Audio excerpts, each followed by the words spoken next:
Okay, so I'm just starting with a plain tomato sauce base.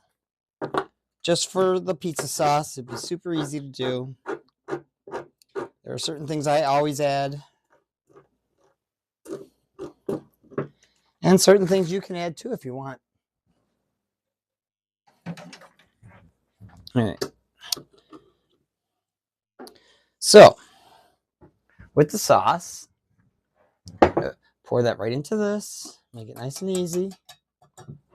Sorry. I am going to add some Italian seasoning. Oh, who am I kidding? I'm going to add a bunch more. I like it very aromatic. All right. Then I'm going to add some oregano because I love extra oregano. Next is going to be some garlic powder. Just a little. You don't need much. And, of course, some onion powder.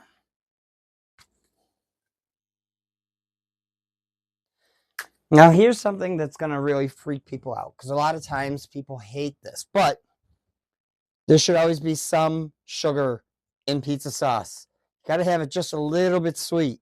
Just a little. Okay? And then we just mix it up. Yada, yada, yada. All right. So now that can just sit for a while, okay? So while that's sitting, I actually have just typical Pillsbury, pizza crust. I'm going to let this get some to room temperature so it's easier to shape and cut and stretch. And while that's doing that, we've got our pepperoni. We've got 4 cheese blend for pizza. And since we're doing a calzone, you gotta have ricotta cheese in it. Ricotta. All right, so now that we got some of this done and unrolled, I'm gonna cut it in half because we don't need the whole darn thing.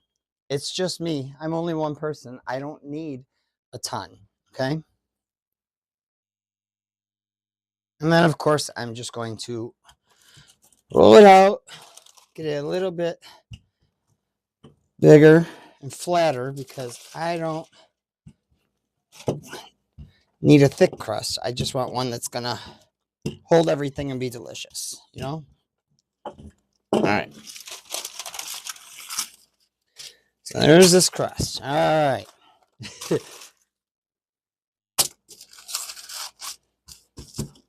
Any questions so far? Hopefully not.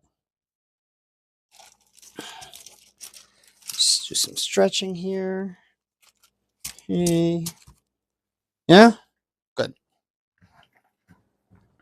Then what I want to do is get that ricotta in first. That's what I do anyways.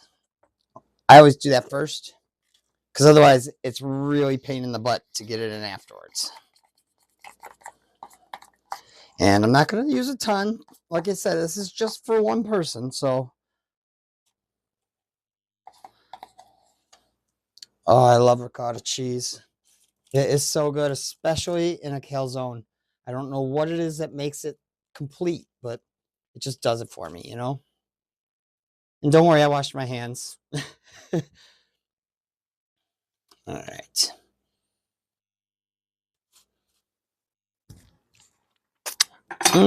Gosh, ricotta is so good. All right.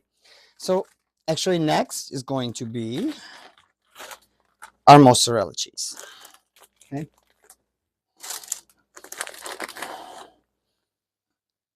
All over. I like lots of cheese. I'm a cheeseaholic, I guess. All right. So now that's got that in. Pepperoni goes next. I also am a huge fan of pepperoni. I love pepperoni. All right. So I am going to put probably quite a bit in. Might as well, right? I mean, again, it's just me. I'm not going to tell anyone. Are you? Don't go telling anyone. So if you don't know, a calzone is basically just a small pizza pie slash pocket, you know? Doesn't really have much other than that. All right. So here's the fun part. Folding it over. Oh, I forgot the sauce. Whoa, you guys are smart. Thank you for reminding me. All right, so sauce goes on top. Some people don't put sauce in at all, and they just dip it instead. I actually really like the sauce in it as well. All right, so there's that. You fold it over on itself. Now here's the fun, tricky part. Well, it's not so much tricky as it is, for me, it's fun. You just start curling and pinch, curling and pinch, curling and pinch. Now do it to this side. Curling, pinch, curling, pinch, curling, pinch. See how they almost look like little waves?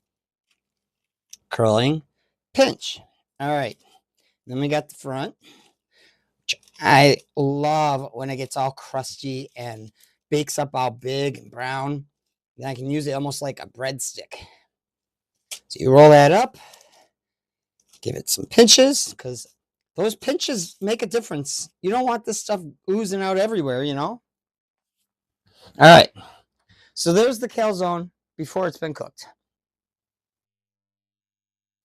All right, I lined a baking tray with some parchment, and then I'm going to just cut a couple of slits right in the top to let any of that extra air or moisture get out so that it doesn't explode in the oven, because we don't want that. That looks so good. I am so excited about that. Woohoo! All right, it's going to go in the oven for roughly about, oh, let's see. It's pretty small. So I'm going to say probably about 12 minutes on 400. So while that's baking and everything, I have the timer set right now for about 6.5 minutes, because I like to check it halfway through and then turn it and rotate it so that it cooks evenly, you know? Anyway, so while I'm waiting for that to cook, I figure I'd tell you a quick story. So one of my favorite books is the book Wicked. And you all know the movie and the musical.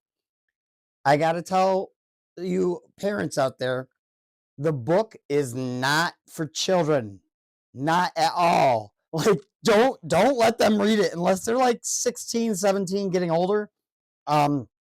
It's extremely violent, bloody. There's rape, there's incest, there's murder, there's bestiality. I mean, there's all kinds of crazy stuff in that. So I'm just giving you a forewarning. If you're interested in reading a really good book about the Wicked Witch, it's fantastic. It's one of my favorite books of all time. I think I've read it about 17 times already. But just a fair warning, it is not for children. All right. So the halfway mark has come. You can see how it's already rising quite a bit. All right. And like I said, I'm going to turn it around and give it another maybe 7 minutes. So I've taken that out of the oven. I'm going to let it sit for about, maybe 6 minutes, because this way it gives all the cheeses a chance to gather together and not ooze all out as soon as you cut it. Okay. And there you have it. I did add a little bit of sauce for the side because, like I said, that big yummy piece in the front that's like a giant breadstick, that's going to be so good to dip. So enjoy. And if you notice there's some leakage there, that is mostly oil from the pepperoni, which is fine with me because that just means more flavor and deliciousness. So that's that. And I hope y'all have a great day. I will post more things soon.